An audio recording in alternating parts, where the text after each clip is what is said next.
मैं डॉक्टर पिंटू कुमार। मैंने जो लेक्चर आज का है मेरा ज्योग्राफी के अंतर्गत भारत में नदियाँ, रिवर्स इन इंडिया। कल मैंने इस लेक्चर्स के बारे में भी थोड़ा सा इंफॉर्मेशन दिया था, आज मैं उसको डिटेल से बता रहा हूँ। हमारा लेक्चर्स जो है इंपॉर्टेंट पॉइंट्स होगा, रिवर्स स्ट्रीम्स, सहायक नदियाँ जिसको एक्जुलरी रिवर्स कहते हैं, drainage system, catchment area, Himalayan reverse, peninsular reverse, estuary and delta. आप लोग जानते हैं कि ज्योग्राफी एक बहुत बड़ा इंपॉर्टेंट सब्जेक्ट है जीएस में, और अगर हम जीएस के भी पार्ट करते हैं या हम मेंस में भी रखते हैं, किसी भी कॉम्पिटिटिव एग्जाम, नेट हो, यूपीएससी हो, बीपीएससी हो, तो हमें इस ज्योग्राफी को मैप के थ्रू जानना समझना बहुत अति आवश्यक होता है। हम संपूर्ण भारत को सबसे पहले फिजियोग्राफिक स्ट्रक्चर के हिसाब से मैंने डिवीजन किया है कि उत्तर का जो हिमालयन एंड पर्वतीय रीजन है, उसके बाद एक पेनिनसुलर एरिया का पार्ट है जिसमें छोटा नागपुर, मालवा का पठार सारे रह जाता है। इसके स्लोप के हिसाब से जो पेनिनसुलर फिजियोग्राफिक स्ट्रक्चर है, जो इसके स्लोप बनते हैं, इस स्लोप के हिसाब से आप देख सकते हैं कि मैंने ये जो डिवीजन किया है, ये जो लाल डॉटेड लाइन से है, इसमें दो स्लोप को पार्ट किया है। एक ईस्टर्न साइड में मिलने वाले रिवर जो आपकी इधर है, पूर्वी तटीय क्षेत्र की ओर मिलने वाले नदियां, और एक जो सह्याद्री जिसको कहते हैं पश्चिमी घाट की ओर मिलने वाले। इतना तो आप लोगों को क्लियर है? ओके। नाउ हमारा एक सिंधु नदी है, पहले हम देखते हैं।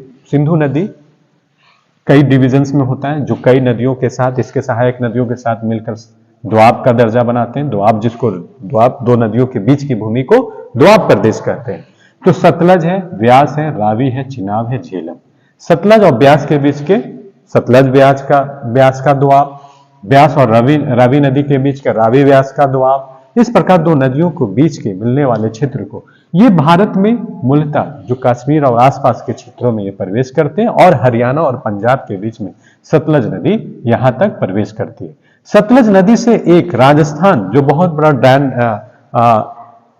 डेजर्ट एरिया माना जाता है, सतलज नदी से एक नहर निकालकर, जिसको इंदिरा गांधी कैनाल कहते हैं, वो राजस्थान के बहुत से पार्ट में इसको इरिगेशन के पर्पज से यूज किया गया। ये भारत सरकार के द्वारा एक बहुत बड़ा महत्वाकांक्षी और महत्वपूर्ण योजना रहा कि राजस्थान जैसे सूखा प्रदेशों में इंदिरा गांधी कैनाल के माध्यम से हरियाली लाने का एक योजना चलाया गया।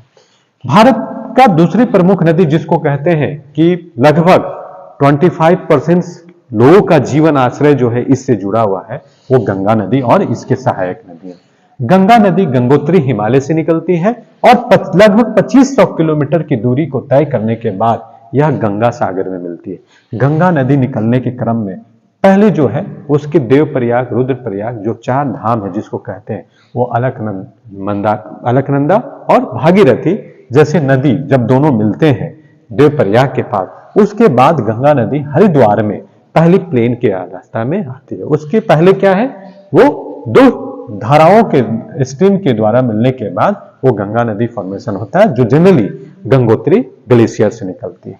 वहीं इसके अन्य सहायक नदियों में देख रहे यमुना नदी है, जो यमुनोत्री ग्लेशियर से निकलती है, और ये इलाहाबाद के पास मिलकर गंगा में सहायक नदियां बन जाती है।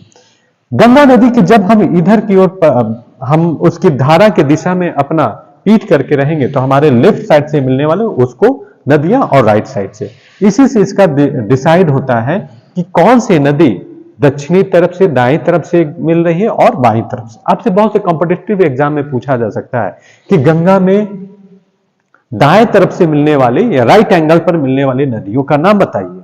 उसमें से ऑप्शन रहेगा यमुना, घाघरा, गंडक, कोसी।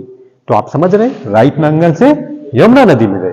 इसलिए गंगा का जब बहुत से ऐसे सहायक नदियां हैं, और सबसे बड़ी बात है कि गंगा में लगभग 300 से ज्यादा बड़े बड़े अच्छे डैम बनाए हुए, जिसमें सबसे इंपॉर्टेंट टिहरी डैम है। तो उस डैम के द्वारा क्या होता है, वाटर को मल्टीपर्पज यूज करना, इलेक्ट्रिसिटी के पर्पज से, इरिगेशन के पर्पज से, इस प्रकार से उसका यूज होता है। गोमती लेफ्ट और गोमती, घाघरा, गंडक, कोसी, तीस्ता, है ना, और ये सब नदियां जो है गंगा में बाएं तरफ से मिलती है। वहीं दाएं तरफ से भी सोन नदी है, दामोदर नदी है, और यमुना की कई सहायक नदियां हैं जिसमें बनास, चंबल, सिंधु, बेतवा, केन, है ना। ये सारी नदियां इसमें मिलती है दाएं तरफ से, और मिलने के बाद एक बड़ा तंत्र का निर्माण करती है जिसको हम लोग ड्रेनेज बेसिन अपवाह तंत्र कहते हैं। जब कोई एक नदी अपने सहायक नदियों के सहयोग से एक बड़े क्षेत्र का निर्माण करती है तो उसके अंतर्गत आने वाले जो ड्रेन करने वाले नदियों को अपवाह तंत्र और ड्रेनेज बेसिन कहते हैं। समझ में आ गया।